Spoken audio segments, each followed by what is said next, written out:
Dobrý deň, som Andrej Pilipenko. Pokračujeme ďalej s príbehmi z Ukrajiny a dnes našou hostkou je Anna, ktorá pochádza z južného mesta Kachovka, ktoré dlhodobo je pod okupáciou Ruska. Dobrý deň, Anna. Dobrý deň. Pochádzate z južného mesta Kachovka, ktoré dlhodobo je pod okupáciou. Ako sa podarilo vám utiecť? Vyjíždali my очень тяжело. Veľmi ťažko. Išli sme autobusom, viezlo sa v ňom 70 ľudí, nerátajúc veci a kufre. Ľudia cestovali aj s novonarodenými deťmi. Cestovali ženy a deti, boli tam aj muži, maximálne 10. Cestou sme stáli, ležali, polosedeli. Týmto autobusom nás doviezli do Baštanky. Koľko to kilometrov? Скільки це kilometrov? Z Chersonu do Baštanky je to zhruba 200 kilometrov. Cesta viedla cez polia. Všetko bolo rozbité, niekde sa strieľalo. Rusi nás zastavovali na kontrolných stanovištiach a pýtali sa veľa otázok. Prečo ideme, kam ideme, mužov veľmi dôkladne kontrolovali. Pasy aj tetovania, či majú na rukách mozole, zisťovali tak, či strieľali. Zastavili nás na 30 kontrolných bodoch a pravidelne sa nás pýtali. Žien s deťmi sa to chvála Bohu nedotklo, ale kontroly boli dôkladné. Koľko času trvala táto cesta? Скільки часу тривала ця дорога? Дорога? Да. Ну, як довго ви їхали? Від Херсону до Баштанки? Время не засекали, но это казалось бесконечностью. Nerátali sme to, ale zdalo sa nám to ako nekonečno. Nešli sme po diaľnici, autobus išiel cez rozorané pole. V Baštanke nás prijali v humanitárnom centre. Nakrmili deti, pripravovali teplé jedlá pre seniorov. Potom sme cestovali humanitárnym autobusom do mesta Kropivnický, kde nás usadili v škôlke. Bola tam strašná zima. Priestor nebol prispôsobený pre toľko ľudí. Boli tam len malé detské postele. V našej skupine boli deti vo veku od 7 do 16 rokov. Cestovala som s kamarátkou, ktorá má 6 detí. Prisunuli sme k sebe 2 detské postele, aby si staršie deti mohli do rána zdriemnúť. My sme spali sediac na malých škôlkarských stoličkách. Bolo tam veľmi chladno. Mali sme bundy a prikryvky. Jedna žena cestovala s nami a jej dcéra pracovala v humanitárnom centre. Ona nám pomohla nájsť športový areál, ktorý prerobili na dočasné útočisko, no to sa stalo trvalým. Tam sme bývali, tam sme aj jedli. Ako dlho ste tam boli? Jak dlouho вы там проживали? Ну, получается, до августа месяца. В августе месяца. До августа. От апríla do augusta. Takže 4 місяці. 4 місяці. А де сте працювали в Кропивницькому, а прečo змінила та праця? Де саме ви працювали в Кропивницькому і чому ви кажете, що роботи не стало? В фирме, получается... V meste Kropivnický som pracovala v spoločnosti, ktorá vyrába zmrzlinu. Sezóna však bola veľmi krátka kvôli vojne, pracovala som tam len 2 mesiace.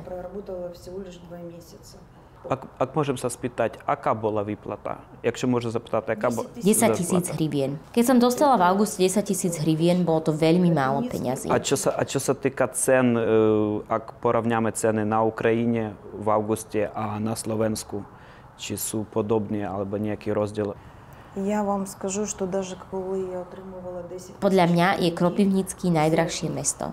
Ako tam ľudia takto žijú? A to je pre nich normálny plat. To je skrátka nepredstaviteľné. Zadarmo nás živili, žili sme zadarmo. Nemali sme nič.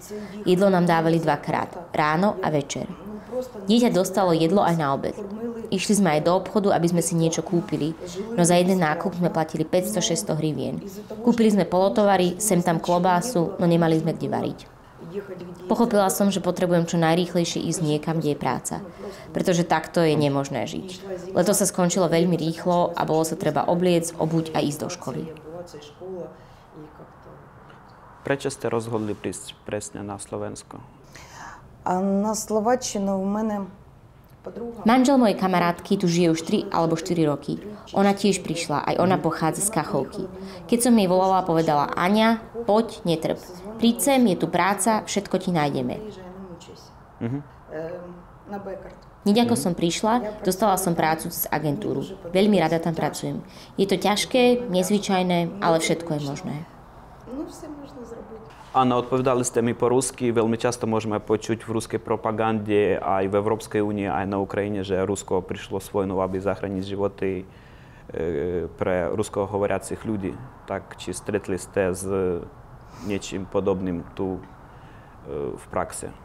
На Бекарті, коли я прийшла, Keď som prišla do práce, mala som takú nepríjemnú situáciu. Práve sme prišli, jazyk som nevedela, ani teraz ešte neviem dobre po slovensky. Kuchárka mi nechcela dať jedlo a povedala, že mi nerozumie. Ale náš riaditeľ sa zachoval bravúrne. Hneď mi povedal, že ak mám nejaké problémy, treba o nich dať vedieť. Na železničnej stanici mi nechceli pridať lístok. Kamarátka ma prosila, aby som jej kúpila cigarety. V trafike som povedala značku, ale nevedela som pomenovať farbu, či modrá alebo červená. Tiež mi tam povedali, nauč sa po slovensky. Jazyk sa chcem naučiť, ale nie je to tak rýchlo. Myslím si, že sa ho naučím, no postupne. Ak už sme hovoríme o ruskom jazyku, podľa mňa na juge Ukrajiny, aj v Kachovke, v Chersoni veľa ľudí rozprávali a rozprávajú po rusky. Чи був ten язик в praxi potlačený? Ні. Ми всі три Nie. V troch regiónoch, Cherson, Odesa a Mykolajiv, sa vždy hovorilo po rusky. Tak to skrátka bolo. Narodila som sa v roku 1976. Vyrastala som teda ešte v Sovietskom zväze. V škole sme sa učili ruštinu a ukrajinčinu. Mama ma vždy posielala na prázdniny k babičke do mesta Kropivnický. Všetci tam hovorili po ukrajinsky. Keď som tam prišla, hovorila som po rusky, ale o 3 mesiace som začala hovoriť po ukrajinsky, vrátila sa domov a v škole som tiež hovorila po ukrajinsky, potom si zo mňa všetci robili srandu. Ak bývate v meste, hovoríte po rusky, ak bývate na dedine, hovoríte po ukrajinsky. Bolo úplne normálne a prirodzené, ak ste hovorili po rusky. 99% obyvateľov Odesy, Mykolajiva a Chersonu hovorí po rusky. Mohli sme sa aj tak rozprávať. Moja matka žila viac ako 30 rokov v Chersone, hoci ona sama pochádzala z dediny v Mykolajivskej oblasti. Hovorila suržíkom. Na poli po rusky, na poli po ukrajinsky. Všetci sme boli takí. Takže nemali žiaden problém s tým? Absolútne. Nikto si nemyslel, že je to problém. Ale keď sa začala vojna, všetci sme veľmi tvrdohlavo začali hovoriť po ukrajinsky. Ide o princíp. То есть это уже просто пошло дело принцип. Каховка stále zostáva pod okupáciou, či zostali ste v kontakte so svojimi známymi, ktorí zostali tam? Ako to teraz vyzerá ich život tam? З родичів у мене немає нікого, мене мама померла за год. Nemám tam nikoho z príbuzných. Moja mama zomrela rok pred vojnou. Ďaká Bohu. Komunikujem len so susedmi a človekom, ktorý sa mi stará o byt. Je to teraz veľmi ťažké. Streľba 24/7. Už sme spojení, predtým týždne nebol signál. Dúfame, že všetko bude dobré. Deti chcú ísť domov, ja chcem ísť domov. Будемо сподіватися, що все буде добре. Дитина хоче додому, я хочу додому. Anna, spomínali ste, že na začiatku ešte, keď boli ste na Ukrajine, na juhe, v svojom rodnom meste, tak bývali ste v bunkerach, keď začala vojna.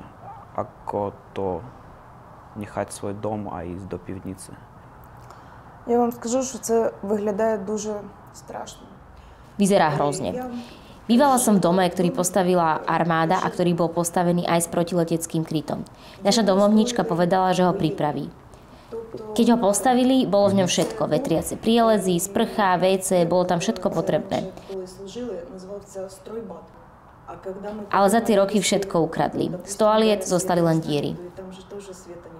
Aby sme sa dostali do krytu, museli sme najprv ísť von. Zaviedli sme tam elektrinu, namontovali svetlo. Spustili sme tam kúrenie tak, aby bolo teplo pre deti. Dali sme tam deky, stôl a rýchlovarnú kanvicu. No problém je, že ak vypadne elektrina, nebude ani v kryte. Bude tam teda zima. Nikto si predtým nemyslel, že tento kryt budeme niekedy potrebovať. Koľko ľudí tam bývali v tom bunkere?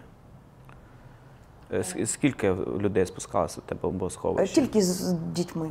Всі боялися тільки за дітей. Старики, зразу, молодіж... Len tí s deťmi. Každý sa bál o deti. Mladí ľudia, ktorí mali auta, okamžite opustili mesto. Mám veľa kamarátov, ktorých manželia slúžia v armáde a preto chceli v prvom rade utiec, lebo vedeli, že ich budú hľadať na ich adresách. Požiadali sme o autobusy z miestneho autobusového parku. Odmietli nás, povedali nám, že momentálne nemajú žiaden transport. Bývali sme v 9-poschodovom dome. Nefungoval výťah a tak sa dôchodcom ťažko schádzalo dole do krytu. Od prvého dňa vojny sme nechali kočík dole. Pochopili sme, že to nebudeme prenášať tam a späť. Všetko treba urobiť rýchlo. Vyšli sme hore len s dieťaťom, zohrievala sa vriaca voda, opäť začali strieľať a opäť sme išli do pivnice. V noci som nespala. Mala som otvorené okno, počúvala som, odkiaľ strieľajú. Dcera sa ráno zobudila a ja som išla späť. Tak sme rotovali. Dieťa spalo oblečené v termoprádle. Ako náhle začali strieľať, okamžite sme bežali dole. Koľko dieťa malo rokov? Якого віку була дитина? Це, син, виходить, моїй дочці 25. І сину... Moja dcéra má 25, syn 11 a vnúčka mala vtedy 1 mesiac. Ну і внучка, яка ще місяць була. Takže s dieťaťom, ktorému bolo iba 1 mesiac, ste stále chodili hore-dole zbyto do Це bunkeru. бігали туди-сюди. Áno, bežali sme tam a späť. Obliekli sa, zišli dole, vrátili sa, vyzliekli. Розділи заново. І так. Ваша dcera s внуком zostala na Ukrajinie? Ваша донька з внуком, вони зараз на Україні? Ні, в Естонію до мужа поїхала. Угу. Вони туди, я сюди. Išli do Estónska. Oni išli tam, ja som prišla sem. Rozdelili sme sa. Розкидало нас просто. Ako vidíte, ako myslíte, kedy vaša rodina môže byť spolu na Ukrajine, na jednom mieste, v rodnom mieste? Дуже хочеться, щоб це було чуть ли не завтра. Naozaj chcem, aby to bolo zajtra a aby sa to rýchlo skončilo. Не знаю. Дуже хочемо. Ak sme na začiatku mali pocit, že všetko sa rýchlo skončí o týždeň, o 2 mesiace, teraz už nemôžeme nič povedať. Veríme, že to bude rýchlo, čoskoro. Ale nádej mizne. Неділя, дві, місяць. А зараз ми вже навіть нічого не можемо сказати. Áno, ďakujeme veľmi pekne za váš citlivý príbeh. Veríme, že veľmi skoro celá rodina stretne sa za jedným stolom. A príbehom Jany, ktorá ešte v 2014 roku mala utekať z Donecka, budeme pokračovať ďalej. Ďakujeme, dovidenia.